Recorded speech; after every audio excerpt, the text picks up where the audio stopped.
As the great Stoic philosopher Epictetus reminds us, the key is to keep company only with people who uplift you, whose presence calls forth your best. You've likely encountered the expression, "You're the average of the 5 people you spend the most time with."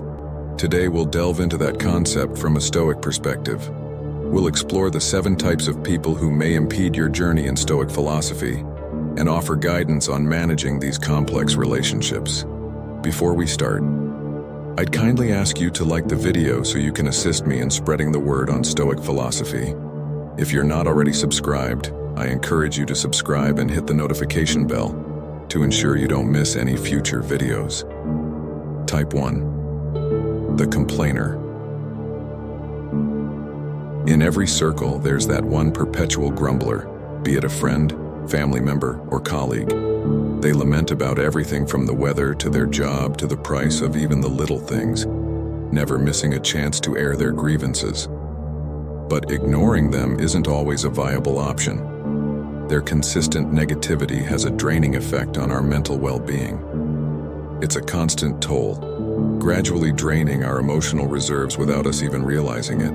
Stoicism offers valuable insights into handling such situations. Imagine collaborating with a chronic complainer on a project. Each interaction becomes a tiresome litany of gripes, stifling any potential for constructive dialogue and sapping team morale. Applying Stoic principles, you may, if possible, limit your exposure to this individual and their negativity. Alternatively, distance yourself mentally during complaints, or lead the conversations towards solutions rather than dwelling on problems. As Marcus Aurelius wisely said, "You have power over your mind, not outside events." By limiting our exposure to negativity, mentally distancing ourselves during their rants, or redirecting conversations towards constructive topics, we safeguard our inner tranquility, remaining resilient in the face of life's challenges. Type 2. The drama magnet. This type of individual seems perpetually embroiled in crises, conflicts, or controversies, pulling you into their vortex of turmoil. Initially captivating, their energy may appear passionate or exhilarating, but soon you realize it's akin to navigating a storm, a draining and perilous endeavor.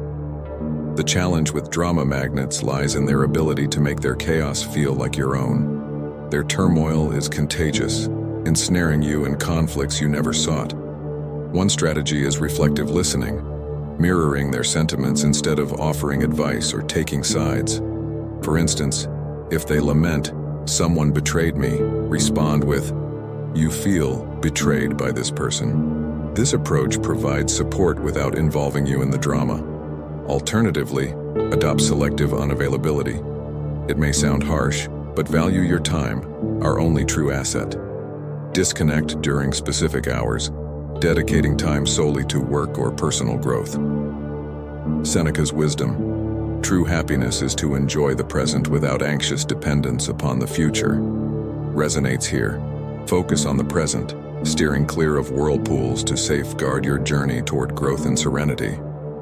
Type 3. The Naysayer. In the corridors of possibility, the Naysayer casts a long shadow, their skepticism a barrier to progress and growth. To them, every opportunity is met with doubt, every endeavor doomed to failure. They are the architects of their own limitations, their minds closed to the infinite possibilities that lie beyond the horizon. The Naysayer takes constructive criticism to the extreme of relentless negativity. Nothing good will ever work out, and all efforts will certainly fail. For instance, imagine you're excited about a new career path. You're passionate about it, you've researched, spoken to professionals, taken courses. Yet when you share your enthusiasm, the Naysayer lists reasons why it won't work. The market's too competitive. Do you have the skills? What if you fail? Their doubts overshadow your confidence and perturb your vision. How do you handle these personalities, especially if they're close to you? One tactic is to seek their advice rather than just sharing plans. When positioned as advisors, they may offer constructive feedback instead of criticism. Another approach is flipping the script through positive confrontation. Challenge them to suggest solutions. Instead of absorbing their negativity, prompt them to consider alternatives. Don't let skeptics dim your canvas. Persist in painting your life with vibrant colors. Type 4. The victim. Imagine life as a game of chess. Every participant possesses identical pieces and aims for the same end, to corner the adversary's king. You strategize, sacrifice, and embrace his risks. But the victim, however, attributes every misstep to the board, the pieces, or even their opponent. They remain trapped in a mindset where external forces conspire against them, absolving themselves of any responsibility for the choices they make and their outcome. Acknowledging genuine hardships and systemic injustices is important. However, the victim in question leverages their plight as a perpetual shield, evading accountability. You might become entwined in their narrative, cast as the constant rescuer. Imagine investing hours listening to a friend attribute their failed relationship solely to ex-partners. This not only monopolizes your time, but subtly fosters a victim mindset within you. How do you counter a victim's narrative? While offering endless support is tempting, Stoicism advises establishing firm boundaries. Practice compassionate detachment. Display empathy while refraining from becoming their permanent problem solver. Remember, as Marcus Aurelius professed, the best revenge is to be unlike him who performed the injustice. Resist succumbing to the victim mentality. Seize control of your game board, make strategic moves, and navigate towards growth and wisdom. Type 5. The toxic positivist picture life as a garden. It will have beautiful flowers but also weeds. The toxic optimist only sees the roses, dismissing any mention of aphids or thorns. Focus on the flowers. Negativity isn't welcome, they chirp. Yet, their relentless positivity often leaves you feeling disconnected from reality. Though well-meaning, it can feel dismissive. Consider a breakup. You're sad, confused, seeking solace. Their advice? Plenty of fish in the sea. Just smile. This excessive positivity overlooks the complexity of human emotions. How do you maintain your garden without letting toxic positivity trample it? Engage them in dialogue that acknowledges both light and shadow. Employ emotional granularity, recognizing and labeling a wide range of emotions. Remember Seneca's wisdom. True happiness is to understand our duties toward God and man, to enjoy the present without anxious dependence upon the future. True joy lies in embracing life's complexity with equanimity. Your garden thrives on both sunshine and rain. Embrace your full emotional spectrum, nurturing your garden with the richness it deserves. Type 6. The manipulator. Manipulators excel in emotional and psychological influence, employing flattery, guilt, or deceit to serve their interests. Take the friend who always persuades you to foot the bill, citing their hardships. Gradually, you realize your kindness is exploited. Dealing with manipulators demands finesse. One tactic, dubbed fogging, acknowledges truths in their claims, but rejects emotional coercion. Setting clear boundaries is crucial. Assertively decline requests beyond your comfort zone. Maintaining composure, say, "I can't lend money, but I'm here for emotional support," preserving the relationship while asserting limits. Inspired by Stoic philosophy, Epictetus cautioned, "We can't control our external circumstances, but we can always control our response to them." Manipulators thrive on your predictable reactions, exploiting your kindness, guilt, or need for approval. By opting for a different response, you reclaim control of your narrative.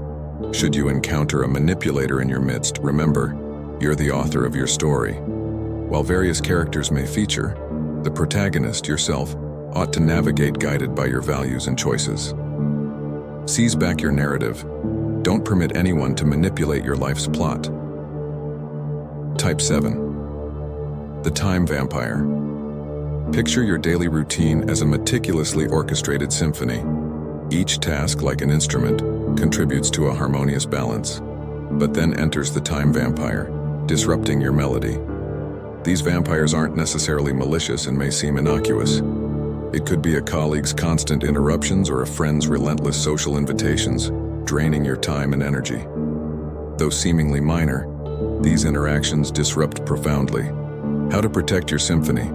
Try employing the Pomodoro technique. It utilizes fixed time intervals for focused work, usually 25 minutes, followed by short breaks, usually 5 minutes. This structured approach keeps the mind alert and engaged, significantly reducing the inclination to procrastinate, enabling a deeper focus on tasks and guarding against interruptions. With social time vampires, assert boundaries. Saying no affirms your need for space without elaborate excuses. Seneca reminds us, life, if well lived, is long enough. Stoic philosophy underscores the value of time as one of our most precious commodities, deserving judicious allocation. In life's composition, ensure each note aligns with your purpose.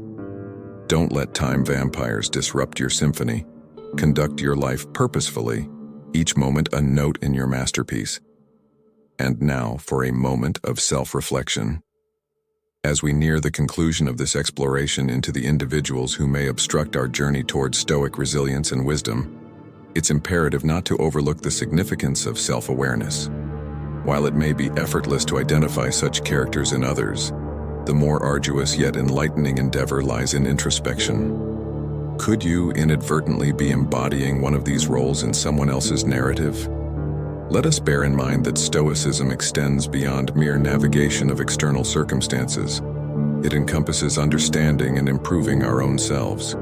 If today's discourse has evoked a moment of realization, an epiphany, or even prompted a modicum of self-reflection, please let us know about it in the comments section.